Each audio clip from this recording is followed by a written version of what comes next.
Hello and welcome back to the Lifestyle School podcast. I'm your host, Hope Black, and today we're going to be talking about something that every single one of us faces at some point on our health journey, and that is feeling stuck, whether it's a plateau in our weight loss, maybe it's burnout from trying too hard or pushing too hard, or it might just be confusion about what to do next. And it's so easy to lose our way. So, this episode is all about how to recalibrate, how to tune back into yourself and start making progress again, not by counting calories or obsessing over macros. No shocker there, right? But by doing something that is way more powerful, and that is reconnecting with ourselves. So before we get into it, I do want to give a quick disclaimer. I'm not a medical doctor. This podcast is for educational purposes only and is not intended as medical advice.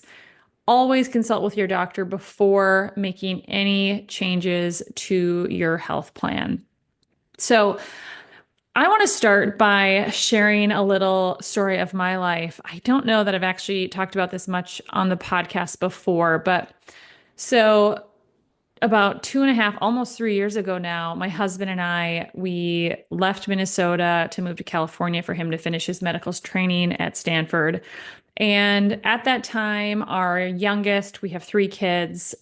She was just turning 1 year old. I had felt like done what I had, found to be a really good job, prioritizing my health after having her amidst, wrapping up residency. At the time that we moved, honestly, I felt amazing. I was in the best shape of my life. I think, in better shape than I was when I got married. I felt great. I was doing all of the things that I teach here in lifestyle school. And I was like, this is great. We're moving. I feel equipped. I feel like I have a lot of energy, so I should be able to do this, like move across the country. And we didn't know anyone in California when we moved. Thankfully, it was 2022, so things were opening up post-COVID. But honestly, I was extremely optimistic. I would say, something about myself is I've always been a kind of I can do anything I set my mind to type of person. I'm just going to pull myself up, via the bootstraps. And, if I just work hard enough, long enough, like I'm going to make something happen. Long story short, prior to moving, after having my third baby, I started to have back problems that were being kind of managed when I lived in Minnesota. But when we moved, a lot of things changed. It took an extra long time for our stuff to arrive. So we were living in temporary accommodations. And then we actually lived in our house for over a week with absolutely no furniture. Like, we didn't even have a chair to sit on. And then I couldn't find a gym that had childcare because all the gyms had shut down for a super long time in California. And even the gyms that had reopened, if they did have childcare, they either didn't have childcare for my oldest child or they didn't have childcare for my youngest child, just leaving me kind of out to dry. So for the first 6 months of our time in California, I felt like a lot of things went wrong, honestly. Our stuff arrived the day my husband started his job, which was extremely demanding. He worked a ton of hours, more than he ever had in his previous years of medical training. And just for reference, we went on our first date the week before he started medical school. So we've been together through the whole thing, had 3 kids through it. And so I had to do all the unpacking by myself, essentially, with 3 small kids. A 1 year is a lot of work. If you've had kids, you know this. And I'm just going to be completely honest. The process of moving and all of the change of, having to figure out life in a new place, all of the unpacking, all the single parenting that I ended up doing, having zero support system, really took a toll on me.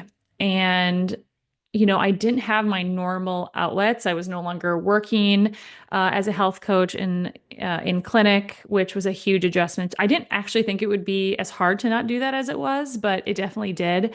I wasn't able to, self-medicate with my workouts to, help relieve stress, to reconnect with myself because I didn't have access to a gym for like the first 6 months. And I'm going to be totally transparent. I tried to work out at home a little bit, but it was really hard because I had a super clingy 1 year old at the time. And, if you know this, like trying to work out at home felt like more like a chore than like a benefit, like it does typically when I'd go to the gym. And then my back problems got progressively worse and I was in more and more pain. And really, what this led to over the course of this year is kind of a breaking point. I kind of had a little, I wouldn't say I had a mental breakdown, but I just had this moment of realizing, I just like, I can't do it all. I am not Superwoman. I used to think I was, but this is like such a humbling experience. I am not Superwoman and I can't do everything myself. Like everything I feel like in my life, it kind of started to slide. I gained weight during this process, which shouldn't feel shameful, but I think I knew I was self-medicating with food, which is like an old bad habit that I'd had. And doing that and like not eating well led to me like just feeling crappy. Like it led to all these GI issues that I hadn't had prior, which then leads to fatigue and brain fog and all of this stuff. I felt like my health kind of became a mess after being in such great shape, feeling so good in my skin, having so much energy. A year out in California I had gained probably like 20 pounds, maybe more. I had really been brought to my knees when it came to what I felt like I was capable of and realized, I need help. And so if you've listened, I think it was like one of my first podcasts, I talked about um, my husband asking me how he could support me on my health journey and me saying, I just like I need help at home. Being a full-time stay-at-home mom, we also homeschool. So I mean, I am here with my kids all the time and my husband was working a lot. And it was just a huge adjustment. It felt very lonely, it felt very isolating. And so a year after moving to California, I actually started therapy, which honestly was just such a gift to myself. I have never been one to be good at processing and feeling my emotions. If I'm being totally honest, I would say I thought emotions were a weakness, which newsflash, that's a really unhealthy thing to think. And then what would happen is, I bottle things up and then I would explode eventually. And my husband can attest to that. But I started doing therapy. I did therapy for a year. That was super helpful from like a mental side. We started having a babysitter come once a week to just give me 4 hours away. Finally, about a year in, I found a gym that finally had childcare for all three of my kids that wasn't like super far away from my house. Things started to line up. And so it was like, okay, I am ready to kind of like take back my health. And so I tried to restart, everything I know that works, but I felt like it wasn't working and I was so frustrated. And what I'm going to talk about today is I'm going to kind of take you through the process of what I needed to do and what I think most of us need to do when it comes to restarting our health journey, whether it's like, I said earlier, we're on a plateau or we've just been off track, or if life has just like really thrown us in the weeds, and we've just been, or like in the deep end and we've just been treading water, just trying to stay afloat. I want to take you through like this 4-step process that I have kind of been going through over the last 2.5 years to try to reclaim my health amidst, the final year of my husband finishing his medical training. Thank God he's finally done. We're now like 8 months into him having a normal job and having a little bit more autonomy over his life, which, oh my gosh, let me tell you, is such an incredible blessing.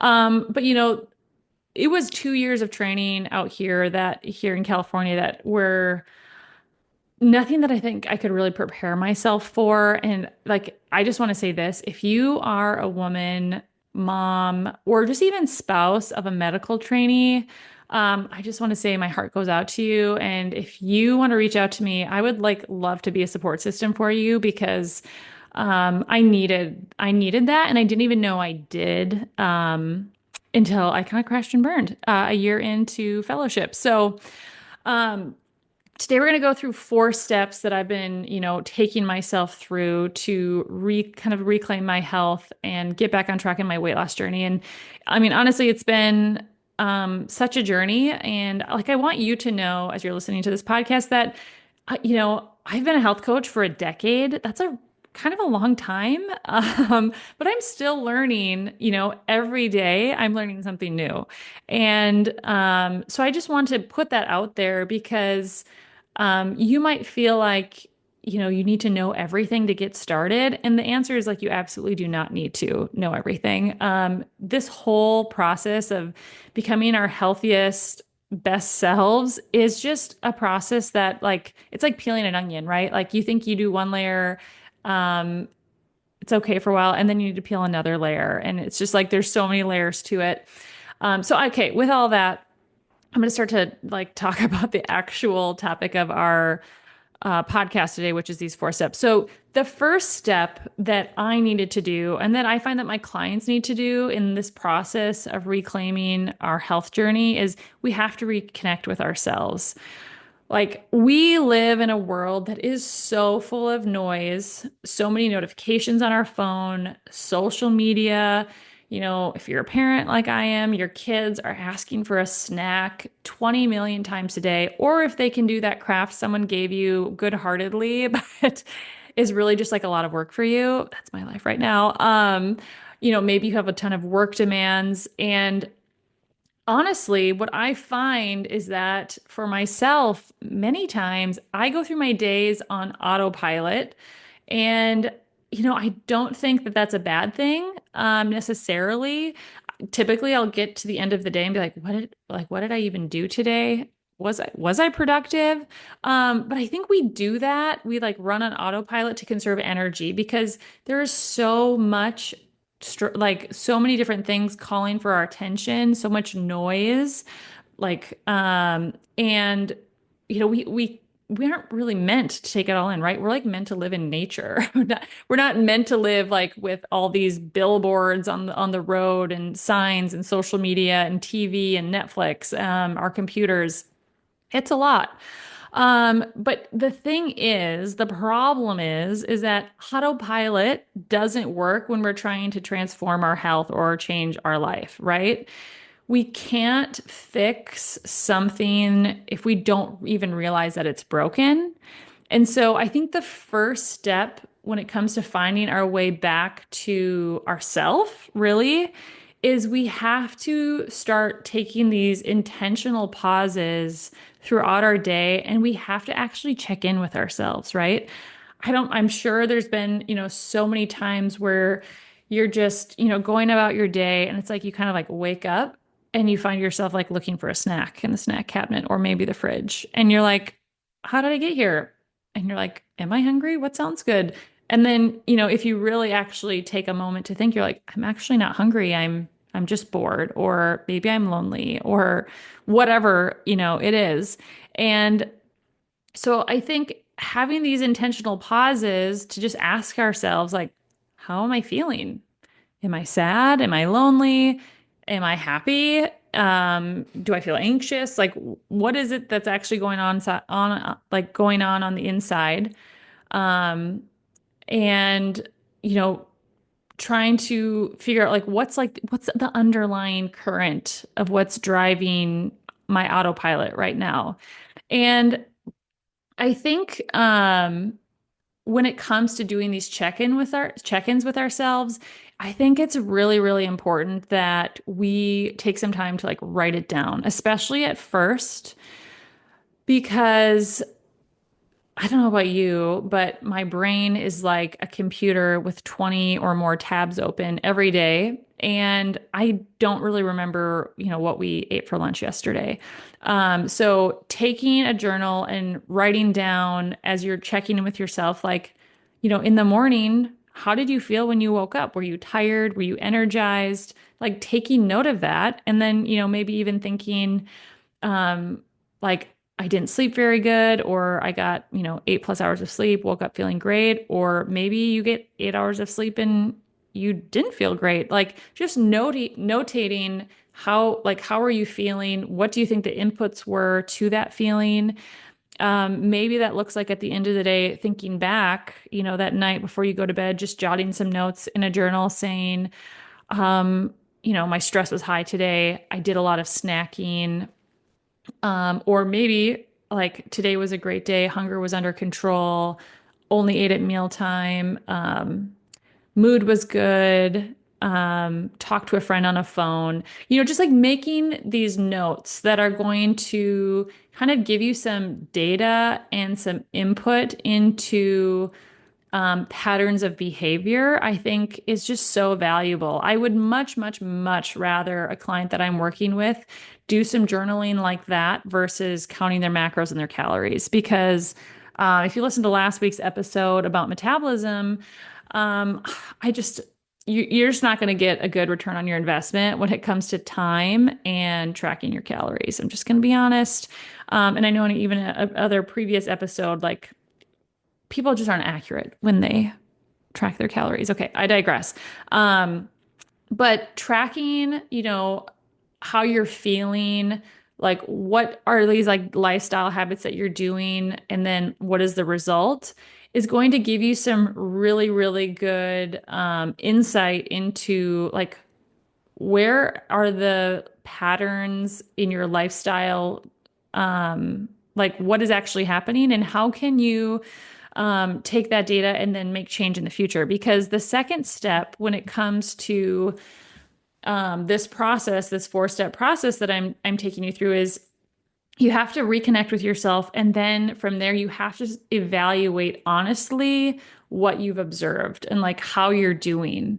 And so look at that journal, look at your mood, look at your patterns of behavior, with love for yourself, but at the same time, it's going to result in having to have some hard conversations with yourself. If you see in your journal that like every day you write that you're tired and that you haven't gotten enough sleep, like that you're staying up too late or you're scrolling on your phone too much, and it's resulting in low mood. For me, if I'm on my phone too much, guys, my mood is bad. Like I feel like I have low mood. I'm sure it has to do with dopamine, which we did a podcast episode on that too. Um, and like I just don't feel motivated to do the things that I need to do to be healthy, right? And so if you see those patterns of behavior, it's time to like parent yourself a little bit and say, okay, I'm obviously always tired based on what I see here. And I know when I'm tired, I snack more, I don't make good health choices, I don't move as much. And if I keep going on this road, I'm never gonna like achieve the health and the life that I want, right? And so we have to have these like really honest conversations with ourselves as we notice these patterns of behavior. And I'll give you an example from my story over the last year and a half since I've really tried to turn things around. I kept trying to just like jump back on the bandwagon of what I had been doing previously after like that really hard year. And it kept feeling so incredibly hard. And I started to realize, sleep is a huge thing I talk about, but I started to realize, I was just like always really tired.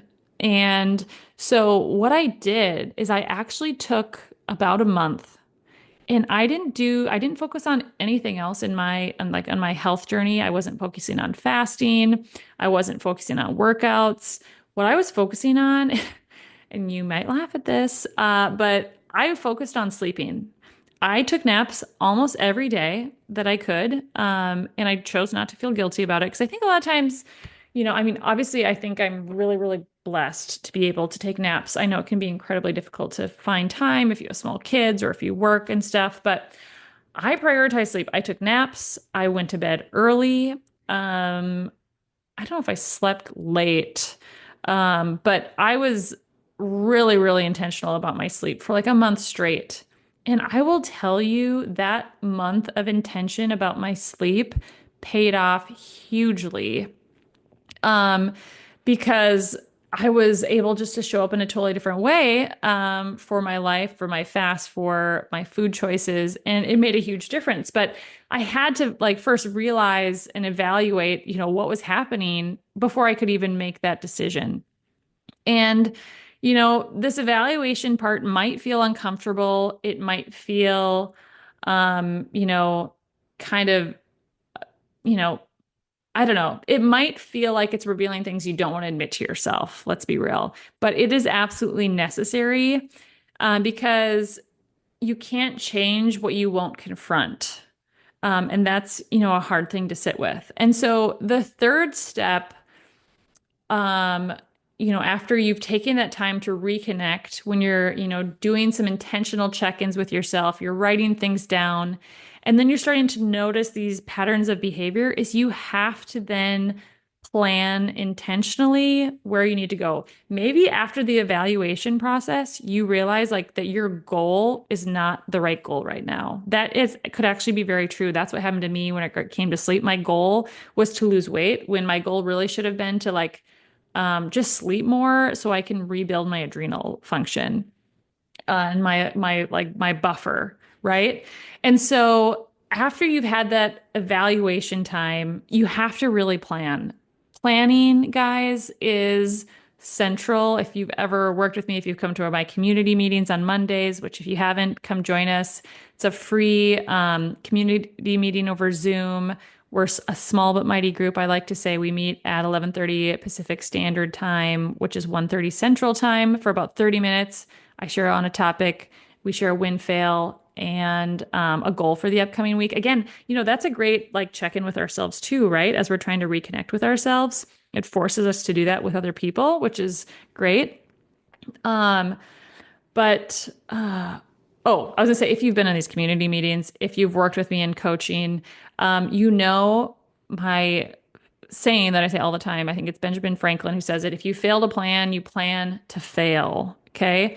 Nothing worth having typically happens on accident. And that is not more true than in your health goal. Like our society, everything about life in the US is designed for us to be unhealthy. Let's just be real. Like we're sitting all the time, snacking all the time on ultra processed foods.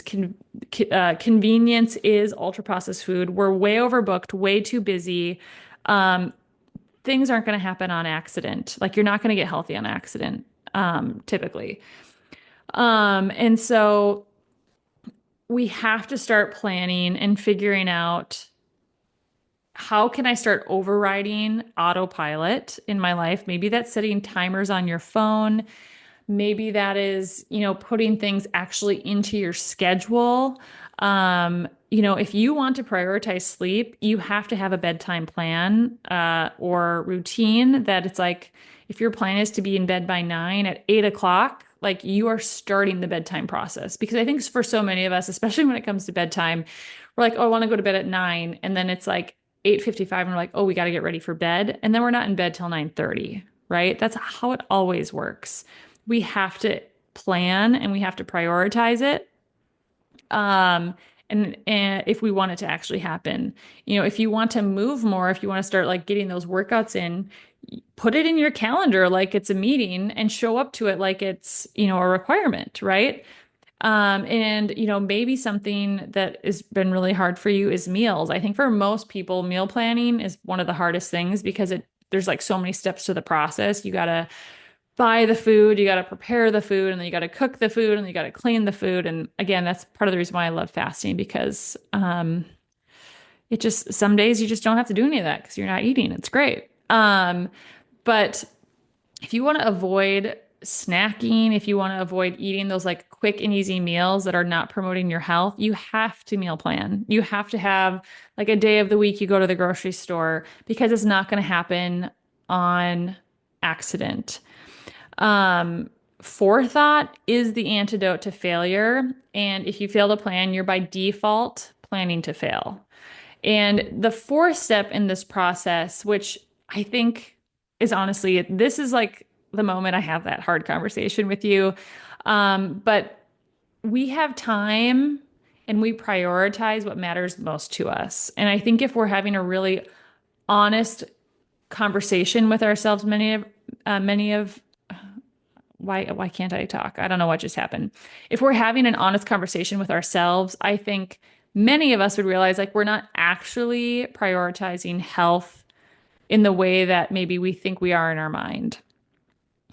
Um, Most people are totally maxed out at baseline. Like we're overbooked, we're overstimulated, we're overcommitted.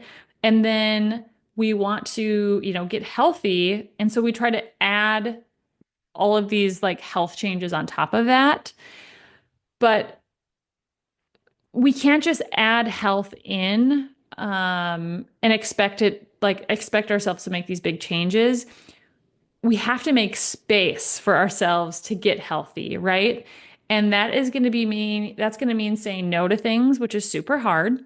It's going to mean delegating, which is super hard. I am so bad at delegating. I want to do it myself because I know if I do it, I'll do it right. Such a problem. Again, I need probably more therapy, but delegating, we got to delegate, and we have to be okay canceling commitments, which again is super hard because we want to show up for the things that we said we had. But if um, we want our health to be priority, if we want our health to actually change, we have to make it a priority. Excuse me. I think this is for moms especially, and I have such a heart for moms because as a mom of young kids, like my kids are getting a little bit older at this point. My youngest is almost 4, which I feel like I'm kind of shifting out of that baby phase, which is, to be honest, I miss having a baby, a little baby, but it's like so much easier because my kids are so much more self efficient. But for moms, I think this feels so counterintuitive. We're taught to put everyone else first, but I just like want to remind you that you can't pour from an empty cup. I know that's like a way overused example. And another one is like, just like I was on a flight recently to Minnesota, the flight attendant is like, you have to put your own oxygen mask on first before you put on your child. It's the same thing when it comes to our health. You're not being selfish by prioritizing your sleep. So, however that looks for your family, that's not selfish for prioritizing your sleep. You're not selfish for prioritizing your movement, and you're not selfish for prioritizing your peace. Okay. You're being responsible. You're not being selfish because I know this for myself, and I know this for so many other moms that I've talked to and worked with.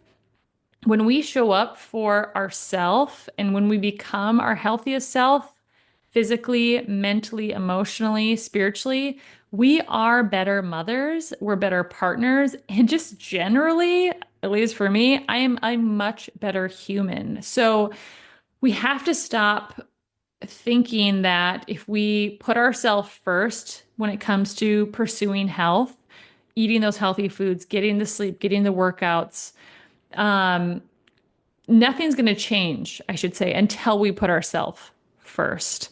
Because, your kids are always going to need another snack. They're always going to need another thing from you.